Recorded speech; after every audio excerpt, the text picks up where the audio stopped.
Good afternoon, Maha Lakshmi. How are you today? Thank you. Good afternoon. Well, Perfect. And we're here at the Sivananda Yoga Farm in Grass Valley, California, and you've just finished teaching an awesome cooking class. I think the theme was holiday sides or seasonal sides. Tell me a little bit about what you prepared today. It's all vegetarian. Yes, today we prepared. Prior to making the class today, we really thought about how we can incorporate seasonal vegetables, seasonal items that may not necessarily be non-available. So things that we have in the winter that we can use right now because they're at their peak of flavor. So it's a blessing to use the parsnips, the butternut squash, organic carrots are beautiful right now. That's beautiful. So, and that's very much an Ayurvedic concept, isn't it? Eating with the seasons. absolutely, because the Ayurveda tells us that even though we may have things shipped from, thousands of miles away, and we're eating things that are out of season now, our body doesn't know that, right? So the body's prepared to eat things that are for that season, right? So in winter, we know that the body likes nuts, it likes squash, it likes things that are easily digestible and with high nutrients, right? So we don't have the spring diet of light vegetables or easy salads, right? We have to have a little more thinking in the winter. And would you say in winter you want foods that are going to be warming to the body and building for the body? Well, it's not necessarily building. So we don't want to build on kapha, but what we want to do is digestible foods that are stewed or foods that are cooked a little bit longer to allow the body to digest. So we don't have, the body's not prepared to digest in like it is in spring, high agni and it's vata and we're running around, right? So now the body has the wisdom of sedentary, right? So the mind works, the meditation, gentle asana, and then you have a nice stewed vegetable.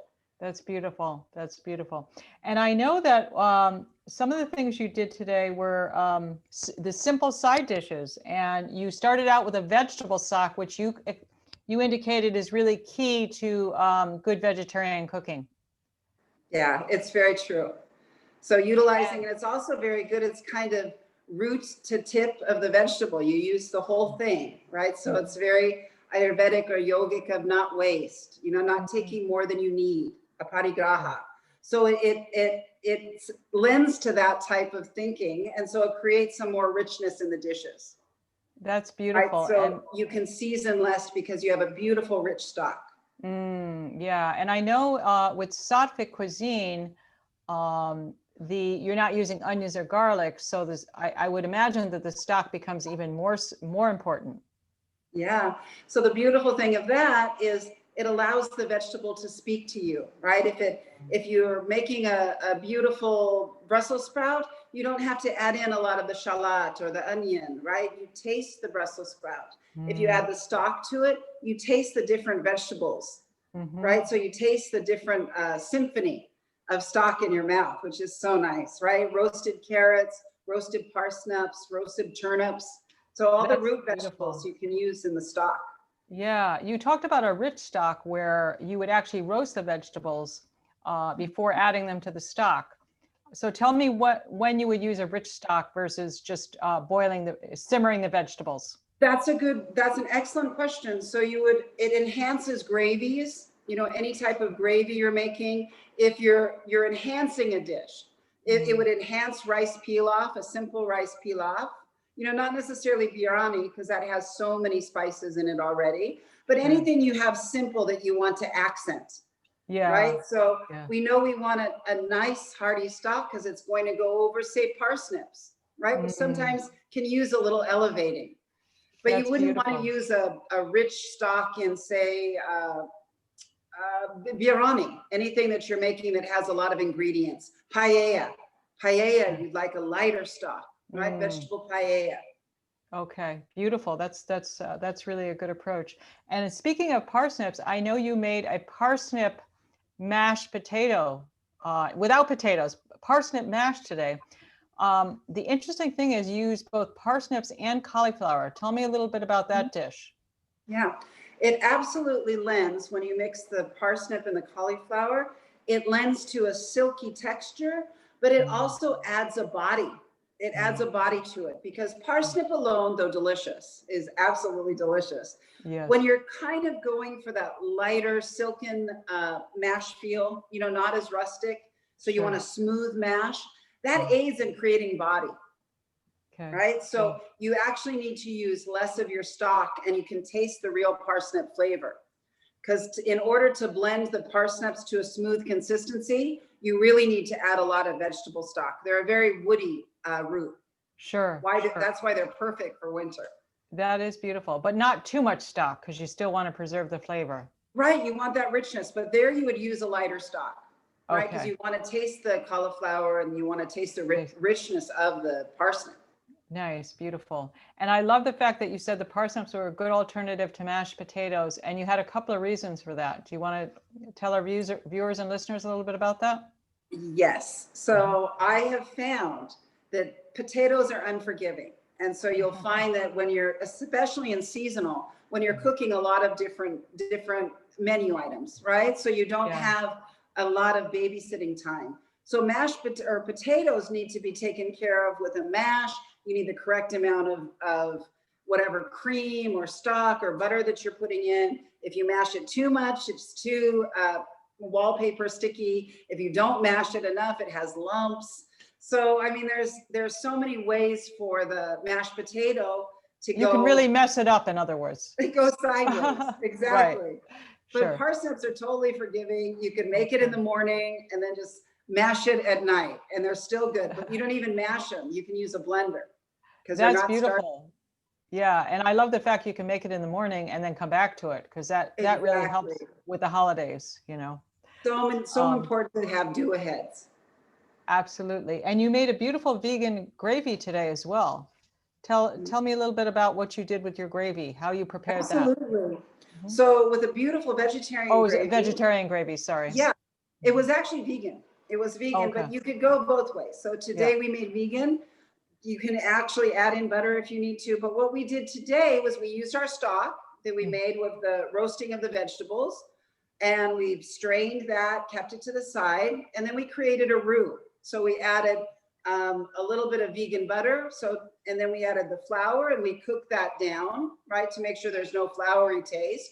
Then we add in the vegetable stock, and we let that simmer, you know, however, depending on how high your heat is, until it's thickened to the consistency that you like. And then we season it with nutritional yeast and tamari. And that's the finishing. Yeah, it's just wonderful. And that goes on your parsnip mash? Yes, that goes on the parsnip mash. And there was a wonderful question. They said, well, did you put a lot of herbs in your stock? Yeah. And the answer is no, because you want that stock to enhance, not take over, right? I see. So a lot of the winter spices, which is the sage, the thyme, and the rosemary, those come in clean house, right? So if you put in rosemary or sage in your potatoes and you add it in your gravy, then you put it in your cream spinach or kale, all of a sudden you have sage overload. Right. So you have your stock that's a little bit lighter in herb. Sure. But I love you mentioned those 3 spices that you like to use in the wintertime. Thyme and what else? Thyme, sage, and rosemary are wonderful hard spices for the winter. Those are beautiful. And also a little goes a long way. A little, exactly. That is an absolute fact. But they also really elevate the dish.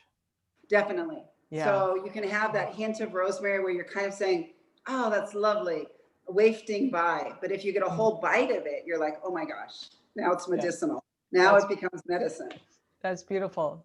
That's really lovely. And you made some cream kale as well, instead of cream spinach? So definitely the same. And you use coconut milk as well, I think. I did. I use coconut milk. I always recommend using organic coconut milk when you can, because it really does make a difference. So I've tasted organic and non-organic, and there's a difference in the two. So if you can use organic coconut milk, it's perfect. And kale supports it. So it doesn't have a coconut flavor. It kind of tastes like cream. So when it mixes with the kale and the coconut, it comes to a nice balance. Sure. And do you find that kale is an easier vegetable to work with than a cream vegetable than spinach? it's not easier, but it's more rewarding. You can feed a family of 6 versus, Sure. you know, yourself. So Yeah, kale yeah, has the ability not to shrink down to nothingness, right? sure. So it's a beautiful way to increase your budget. So kale is a wonderful option to spinach, and it's a lot less expensive. I mean, if you're cooking for a lot of people, I prefer spinach if I'm just putting it in my soup or a spinach salad. Oh, of course, But of course. it's nice when you're serving holiday because you can use a lot less of it. Yeah, I would imagine if you're doing a cream spinach, it can easily get overwhelmed with too much liquid as well. Oh my goodness, 5 pounds of spinach and you can serve 5 people or 4 Right, people. right. Yeah, So exactly. this way you can use 2 pounds of kale and it stretches because it doesn't quite compress as much. Yeah, and kale is also in season. It's a seasonal vegetable, a hardy vegetable, so it's good for the winter season. Curly kale is absolutely at its peak right now. So definitely. Beautiful. We talked about a couple of different Ayurvedic principles for the wintertime. I know you mentioned digestion throughout the class today. Any particular comments on that regarding winter digestion? You talked about lemon and some other things as well. Yeah. So so the beautiful thing with Ayurveda, if you begin to study or you've read books or you're working on it, it's not a one size fits all, but there are a few principles when you're using Ayurveda. So saying if inspiring your digestion is one of a daily routine, right? So we do that with lemon, right? Because when we do lemon, it hits the sense or the taste that allows the body to prepare itself for digestion. Also ginger, when you have a little bit of raw ginger. And in the winter time, it's a lot easier for pittas. So pittas are usually the ones that can't have the lemon or are careful with ginger. But this is all season now. So it's usually all doshas can benefit from the ginger and the lemon, which is a digestive inspiration. It raises the agni. That's beautiful, because I know when you did your Brussels sprouts today, typically we would put a little bit of garlic or onion, but you use ginger to give them a little bit of pungent flavor and really bring it beyond. Absolutely. So a little bit of the aromatic, you know, which ginger, which garlic and olive is an aromatic. So it has a certain taste in the mouth. So this will kind of curb that taste. That's wonderful. Well, thank you so much. This was awesome. And it was an awesome class today. And thank you.